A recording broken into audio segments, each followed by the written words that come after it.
In this review I'll be checking out the LAMTTO 9.26 inch portable car display. This is an all-in-one CarPlay and Android Auto solution for any car, which offers wireless CarPlay and Android Auto, and outputs its audio to your car radio, either over FM radio, aux connection, the built onboard speaker, or more importantly, the Bluetooth audio. It has a high resolution 1600 by 600 pixel display. It's been upgraded with Bluetooth 5.3 for a much better and more reliable connection to your iPhone or Android device, and two mounting options. So there's a lot to like in this display.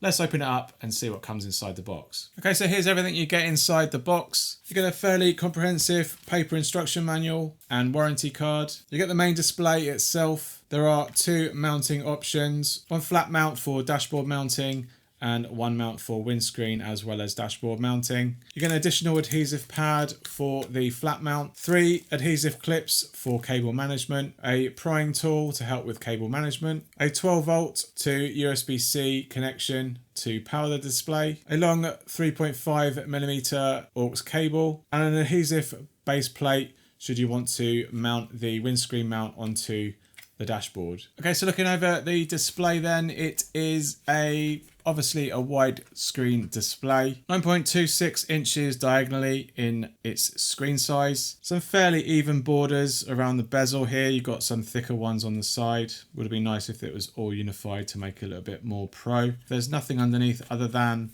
what looks like the mic port here. On the right hand side there are no ports, but on the left hand side we've got all the ports. We've got a Type-C power connection followed by an AV input port. That's for the rear view camera if you buy that optional edition, and you've got auxiliary input here on the end here. So no frills, no pass-through USB, just USB-C to power the display, and everything is done wirelessly over Wi-Fi connection. On the back here you've got some grills for cooling as well as no doubt the speaker. You've got a mounting section here that you can attach either the windscreen mount or the dash mount onto. It's a fairly thin display, so it's going to sit there quite nicely discreet.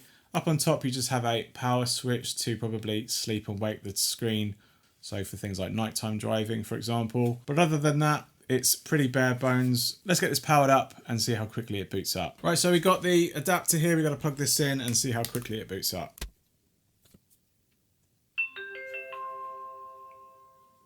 Right, we're in there with a little bit of a chime, and that is around about 10 seconds. And we're into the main menu interface here. We've got 5 options here for CarPlay, Android Auto, toggling the output of the display, connecting to Bluetooth for audio and probably additional functionality, and enter settings.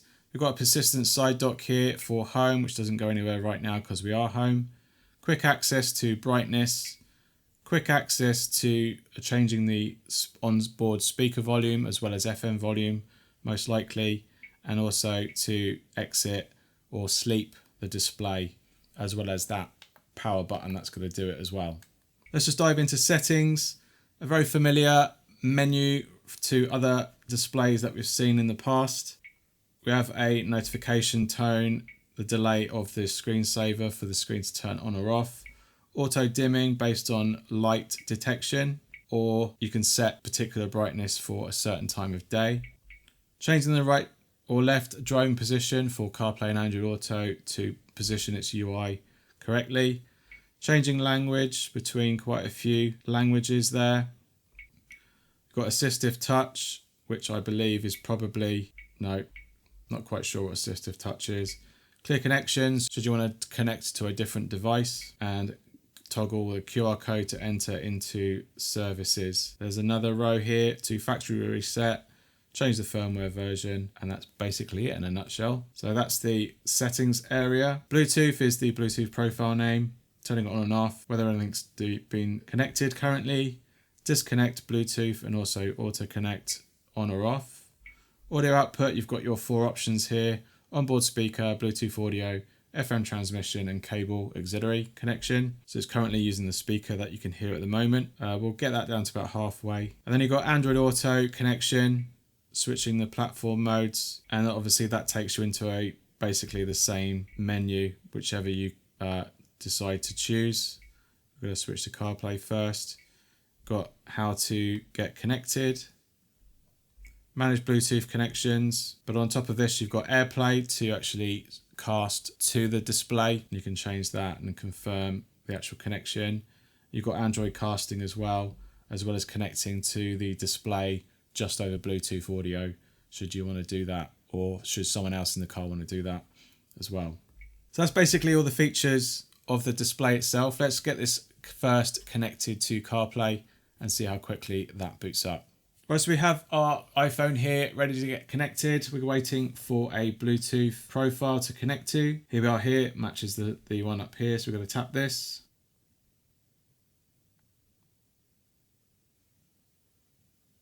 And we're into wireless CarPlay. So the display is not laminated, so it is slightly sunken down on this display unit, which means that looking at it here, this side is slightly cut off to the right hand side where I can see the full screen actually there. So a laminated display is better, but obviously it costs more money, but it does give you a much more professional looking appearance on the display itself. The display is nice though. It's got decent resolution. The display touch input is not too bad,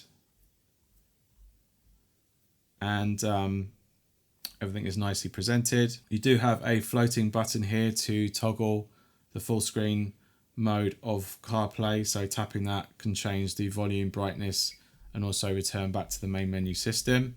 Tapping CarPlay again will take you back nice and quickly. There are no sort of night or dark mode toggling other than the actual CarPlay interface itself. I'm going to test out some audio of the onboard speaker.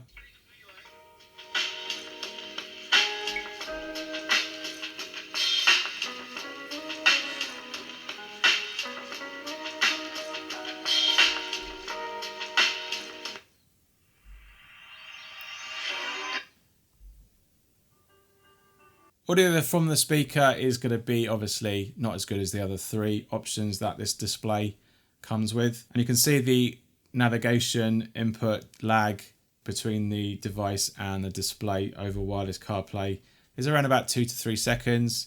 So it's not the fastest. It can't be tweaked from the looks of it, but that's roughly the same as what you could expect on most low-end displays like this. It's not really 60 FPS, but it does responsively behave okay. Let's see where that speaker actually is.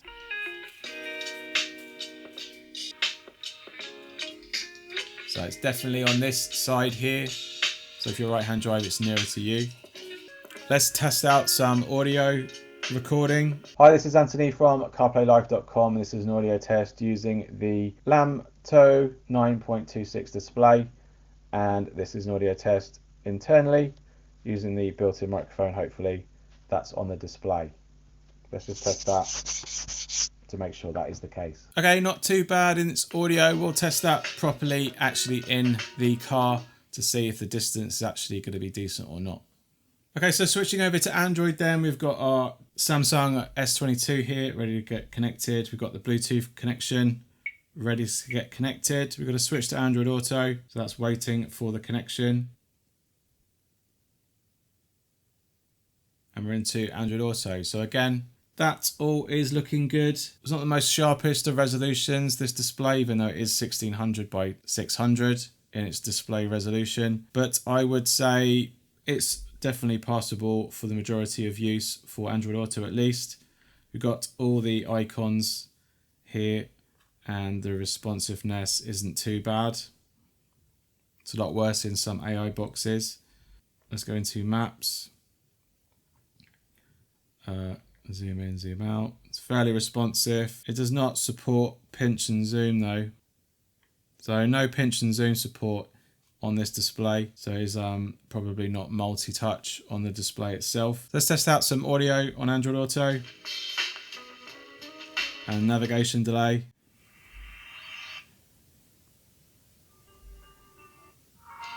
So slightly less than CarPlay, 2 seconds-ish. So that's a little bit better than CarPlay, and that's normally about normal for wireless Android Auto versus CarPlay. Can try and call delay test. Hello? Hello? Hello? Hello? Hello? Hello? Hello? So I'd say that's roughly about 1 second delay in calling. Not the best, but not the worst either. And I'm definitely that's a solid pass for general calling between devices. Call quality sounded quite good too, but we'll test that again in the car a little bit later. All right, so that's basically Android Auto and wireless CarPlay on the LAMTTO 9.26 display. We'll disconnect this now and we're going to check out AirPlay. So we're going to go back into here and we're going to tap on AirPlay to confirm that Wi-Fi connection should open to a new Wi-Fi network called AirPlay with a password of 1 to 8. We're going to take our iPhone now and we're going to connect to that Wi-Fi network. Here it is. We're going to tap that and we're going to enter in its password. And we're connected. So we're now connected to the Wi-Fi. So we now need to then mirror. So you go to screen sharing, smart screen displays. Doesn't want to connect for some reason, even though we are connected to AirPlay. I have seen this on other displays where it just doesn't want to connect. A few moments later. For now, that didn't work, unfortunately. We'll disconnect from that Wi-Fi and then we'll try Android Cast. So this uses an app called TC-Link. So we need to download that app. So we'll go into our camera and follow that QR code to TC-Link and install the app onto our Android phone. And then we open the app. We're going to use Wi-Fi Direct. It's found the display, connecting, start recording. And now we're connected to Android. So that's a little bit more seamless and a lot more successful than CarPlay or AirPlay. Again, we've got a floating button. You can see that the frame rate is actually pretty good. But let's go into YouTube and test out any audio sync. Generally, I found this adapter to be one of the best AI boxes that are in that price range, that lower price range. It's the best perform. Yeah, it's a little bit late in the audio sync. Yeah, it's roughly around 400 or 500 or more milliseconds in its audio delay. So yeah, you're going to get basically a lot of audio sync problems AirPlaying, and I've never really had a perfect scenario on a display using AirPlay or Android casting. And you can see if you've got a decent screen size, you're not really that far off using your phone anyway, especially if you've got something like a larger screen, like an iPhone Max, for example. You've only got to see that much difference between viewing off your display with no lag to on the display with lag. So it's okay for if you're sharing content between friends and family, whatever, but if you're watching it on yourself, you might as well just use your phone. Okay, so that's the majority of features of this display. Let's jump in the car, get it mounted, and see how well this performs in the car. So I'll see you over there. Right, so we're in the Golf and we're going to fire up this LAMTTO CarPlay portable display onto the dashboard. For now, we're going to use the dashboard mount with its adhesive backing, which we're going to place on top of this top dashboard here and get this fixed to the dash. But before I do that, I'm going to connect up its USB-C cable. It's always harder to get to the back of it once it's actually installed. So I'm going to attach the cable first and then get this onto the dash. Now there is some left and right movement in the actual display mount itself. You don't actually have to have it fully square on for the mount itself, but we'll get this adhesive sticker removed and get it placed onto our dash. So make sure that the dash is nice and clean, and we're going to square that onto the top dash. Now it's basically got some curvature to the actual mount itself, so if you do have a curved dash, it should technically stick to that. It's like a 3M sticker. That seems to be firmly on there. We're going to tighten this up and pivot it slightly and get this attached onto the dash. Now for the rest of the cable, you can use the cable management, pass it down to the back of the dash, along the windscreen and back through into the glove box or wherever your 12-volt adapter is to get that plugged into. As someone pointed out in the community recently, if you could get like a dashboard cloth mat, which could cover all the cables that goes beyond the display. And that's also a nice way and quite a discreet way to hide the cables on the top of the dashboard. You've got the adhesive clips and the prying tool to definitely do a good enough job of hiding this cable in your car interior. So with the cable installed, you can now plug that into your 12-volt adapter, and then the whole entire system is now ready to be booted up. Right, so everything's all connected and we can now get this powered up whilst it's fully mounted into the car interior. So I'm going to turn over the car. And after a small little splash screen, we're now into the main menu. Now we've already gone over CarPlay Android Auto previously. So in the car, we're just going to test out the sound options to see what the quality is like of those. So we're going to try out FM first. So by doing that, you simply go to the audio output, select FM. We've got a default reading of 106. So we're going to go into our radio and also enter FM and manually dial in 106. Now for me, that is a free channel, so we're going to lock that in, and also it's now connected to the car system. If I come out of here, you can hear the sound of the FM of a nearby station, but it completely locks that out, which is really good to see. So with that now connected, we're going to head into our iPhone and connect to CarPlay. I'm going to turn Bluetooth on, return to CarPlay. We've got the Bluetooth option, so I'm going to tap on that, wait for CarPlay to connect. And now we're into wireless CarPlay. Then we're going to play some audio. Well, here we are, back in the hot, muggy streets of New York.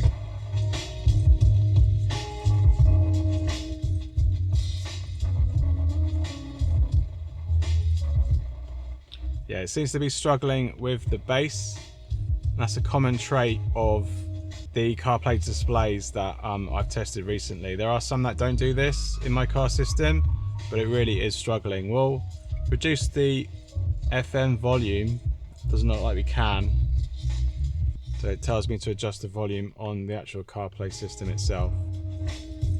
And personally, for me, at least my car system, FM isn't really fit for purpose, really. It does struggle. So we're going to stop that.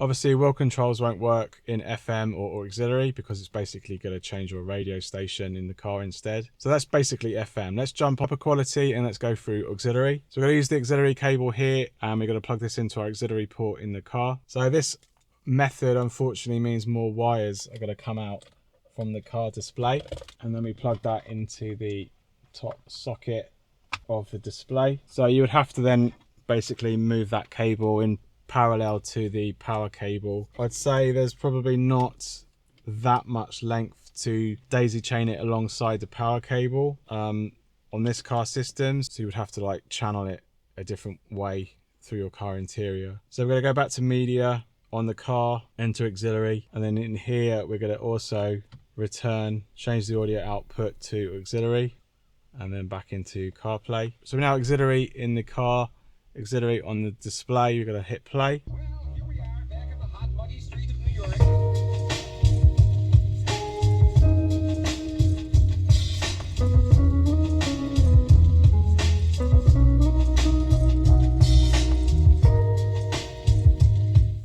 Okay, so that's much better, way better than FM, and it's a good solid audio solution for these displays, the auxiliary. So happy with that. Good quality. The only problem is that cable that you're going to have to tuck away or channel through your car interior. Now finally, if you've got Bluetooth audio input on your car stereo, which is most likely if you've got wheel controls also on your wheel, that's a good trait to know if you've got Bluetooth on your car stereo. This is probably the next best quality and convenience for a CarPlay display like this. So we're going to take away the auxiliary port, and then we're going to enter Bluetooth mode. So to do that, we need to go back to home, enter into Bluetooth audio. So we want to disconnect CarPlay, and the next thing is basically going to connect to my phone. So if I play, so by playing the music, it's going to come through my phone. So the next thing now is to basically connect this to your car stereo as you would do normally to the Bluetooth area of your car system. So we search for a new device on the car stereo and it's found our iPhone Pro. We're going to connect to the phone. We want to pair with the Bluetooth, confirm it on the actual car display. Now we're connected to the car display via my phone, whilst the Wi-Fi is connected to the display and transmitting wireless CarPlay. So they're all three devices, the car, the display, and your phone, are working in harmony with each other to bring all this CarPlay functionality to your car stereo, even though you haven't got CarPlay installed on the car stereo. So your Bluetooth controls mean you can now switch track. So by flicking on the control on the wheels, we can now change track. Obviously we can do this manually as well by tapping on the phone or the display. And obviously delay, because it's going through Bluetooth, is really nice and quick, because the audio is going through Bluetooth on your phone rather than going through wireless CarPlay. So the actual responsive time is actually a lot better than wireless adapters are with existing CarPlay systems. So you got full wheel controls. You won't have Siri controls, but you can obviously say Siri and it will actually listen to you. Hi, this is Anthony from CarPlayLife.com, and this is an audio test using the LAMTTO wireless CarPlay on its portable display. And this is an audio test using hopefully the microphone, but most likely it's going to be using the microphone from my phone. Okay, so as you've seen there, the microphone via Bluetooth method uses your phone microphone. So if you've got it in your back pocket or in a bag, that's going to be obviously a problem. It's not going to hear you properly. So you do need your phone in the near vicinity to be able to get good audio quality via calling when you've got this display up and running. Now, if you're using wireless CarPlay, you're going to have this probably mounted on a mount or something, so it's going to be near you anyway to get that decent voice quality over the microphone. But if you're using auxiliary or FM or the internal speaker, it's going to be using the microphone that's on the display itself. But Bluetooth audio quality, very good, as it would be if you're transmitting over your phone anyway, but with the added value that it's actually going to display CarPlay alongside it. So it's really good that you've got this option if you've got a car that doesn't have CarPlay and you don't want to go through the problems of installing a CarPlay system in your vehicle, or you've got no CarPlay system solution for your vehicle. And the display is a nice cheap option. Let's just quickly switch back to FM and test out the microphone quality from a distance. Hi, this is Anthony from CarPlayLife.com. This is an audio test using the built-in microphone, hopefully, and this is an audio test of the LAMTTO wireless display. Okay, so very good quality there, I thought, on the microphone on the display. It definitely picks me up nice and clear. It's definitely usable in a phone conversation, for example. Speaking of which, let's do a quick delay test in CarPlay. Hello? Hello? Hello? Hello? Hello? Hello? Hello? Hello? Hello? Hello? Okay, delay in CarPlay, super good. Solid pass there, nice and quick. Quality's good too, and happy days, very good. So the LAMTTO portable CarPlay display retails currently for $99.99, and there's also a current $20 coupon code off at the moment on Amazon, which is obviously going to take it down to $79.99. And I'll leave links down below to learn more about it, support the channel, and buy yourself one. At this price, it is an absolute steal, really. $79 is very low for a CarPlay portable display, but the quality is actually quite decent. The options that you get in terms of the features aren't too bad. You get USB-C connection, so you could a USB-C to C connection without using the 12-volt adapter, and then you've got extra ports to use for things like charging, for example, but you will have to have a more powerful connection of a 12-volt adapter to support that functionality. The display is good, it's responsive, wireless CarPlay connects fairly quickly. I'd say the FM quality is not very good, at least on my system, so if FM is your only option, then I probably would avoid this display. But if you can do auxiliary or Bluetooth in your car stereo system, then I think this is actually quite a nice cheap way to get CarPlay in your car. And then you've got the option for a rear view camera, so you've got a little added functionality there. Sadly, you can't run that camera on its own. It will only use it if you connect to your reverse cable, and it's going to trigger the camera that way. So I would have liked to have seen the ability to switch that camera on and off once it's been connected, but other than that, for the price, it's actually not a bad deal. All right, I hope you found this video helpful. If it has, give us a thumbs up. Let me know in the comments if you have any questions about this portable display from LAMTTO. You can support the channel by giving us a super thanks along with your comment or question. I'd really appreciate it. Thanks again for watching, and I'll see you on the next one. Cheers. Bye.